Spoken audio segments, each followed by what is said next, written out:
Good evening from Tampa. Hurricane Milton is here. While the eye of the storm has yet to make its official landfall along Florida's west coast, Milton is already making its mark, heralding its arrival earlier with a terrifying outbreak of possible tornadoes, some of it captured on video.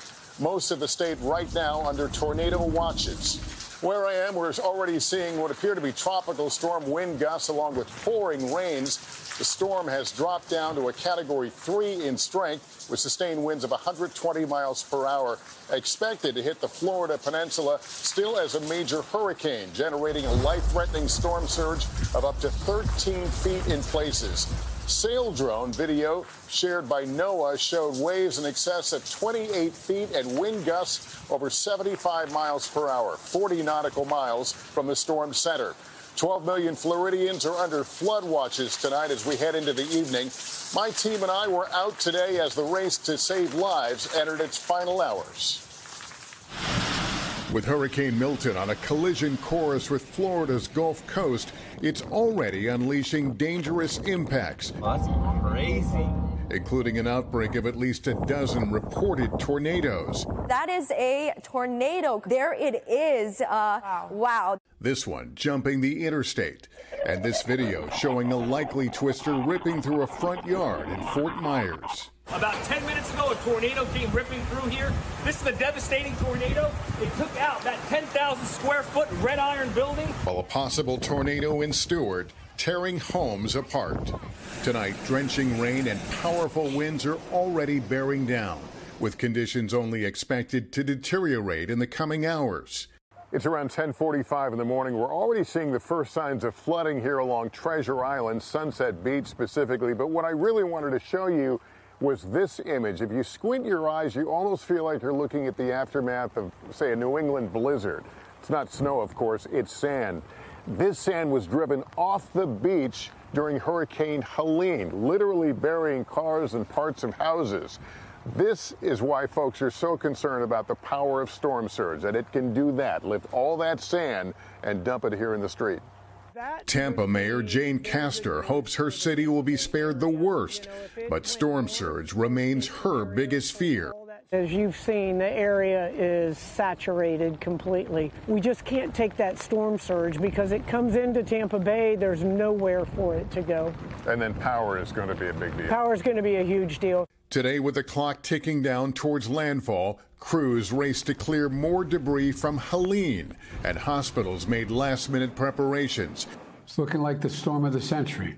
As officials made final pleas for people to put safety first. I'm begging you, especially if you are in an A zone, you need to get out, and you need to get out now. The state's shelters have room for nearly 200,000 people, but many are staying with loved ones. At a gas station in Orlando, NBC's Priscilla Thompson met Terry Burke clutching her rosary. Her home in St. Pete was ripped apart by Helene. We lost everything. And Her home was devastated. It's awful, right? Yeah. Now she's had to evacuate 2 hours away to stay with family. I think it's just cumulative, you know. It's just, you start to fall out and you get pretty overwhelmed. As we drove through Tampa today, we found only a few people remaining, stocking up on essentials. Are you sticking around here? No, I'm going to higher ground, a nice stable house that has a generator already installed. The mayor of nearby Treasure Island, Tyler Payne, says he's relieved so many in his community also heeded the warnings. Properties can be replaced, we can rebuild, but saving people's lives is, of course, the most important thing. Tonight, his is among the communities bracing for the worst. These are kind of anxious minutes and hours right now. What's going through your mind?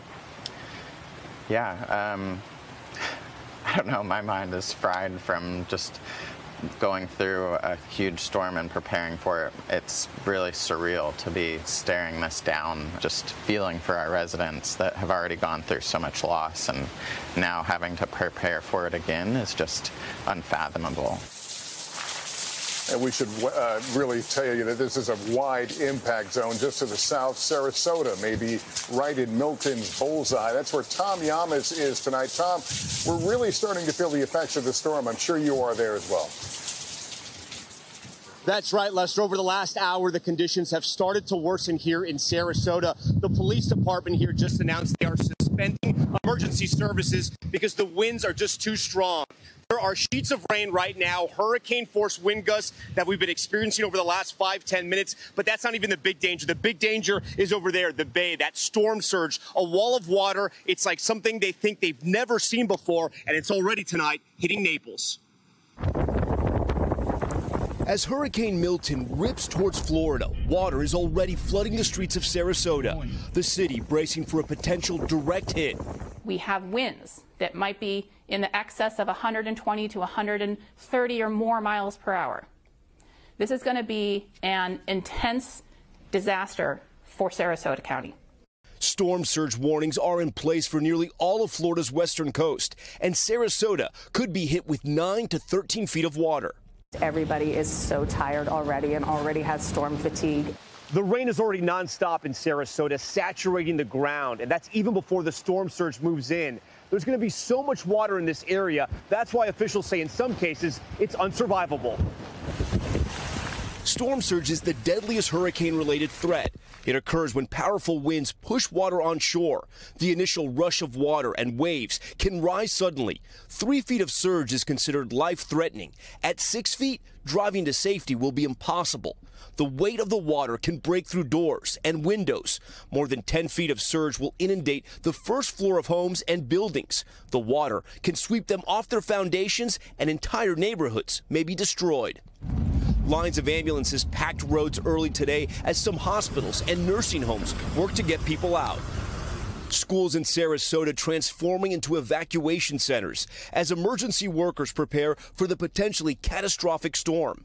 We will respond, but know that there might be a time when we have to delay our response because of the storm conditions. Many taking no chances. With a 10 to 15 foot storm surge, I didn't want to be anywhere near that. And the big concern tonight was the barrier islands near Sarasota. They were evacuated, but police went as far as setting up a blockade to make sure people wouldn't get in tonight. They've also cut off the water there. They want to make it clear if the landfall is over Sarasota, that storm surge is unsurvivable. Those people on those barrier islands needed to get out. Lester? All right, Tom Llamas, thanks. It's been a changing picture throughout the day. Let's go to Al Roker, who joins us. Al, Milton is moving a little faster than expected.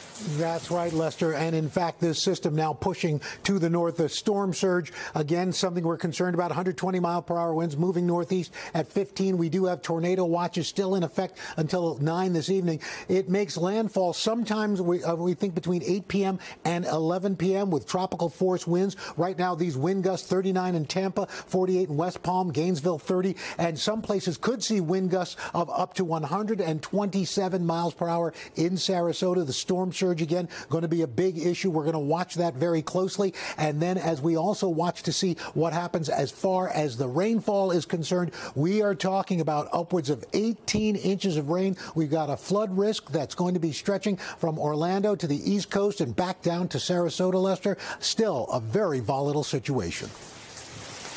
This is something else. Al, thank you. They are bracing for a major storm surge in Fort Myers to our south. Sam Brock is there. Sam, it's already been a very dangerous day there.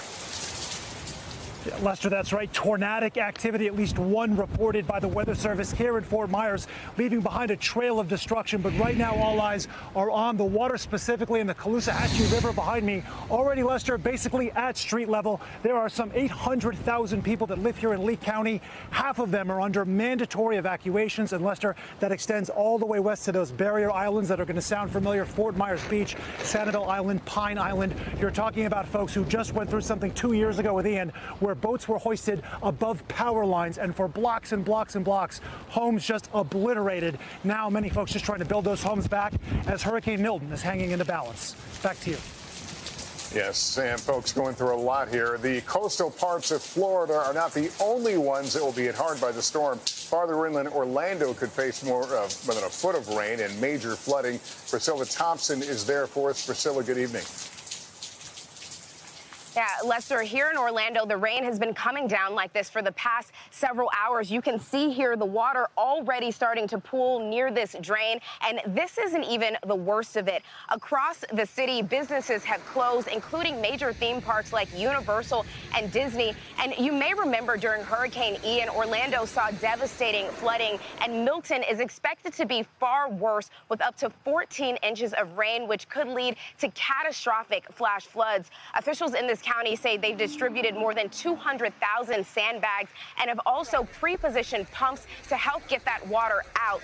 Tonight, many residents here telling us they're prepared but still worried. Lester? All right, Priscilla Thompson, thanks. Thanks for watching. Stay updated about breaking news and top stories on the NBC News app or follow us on social media.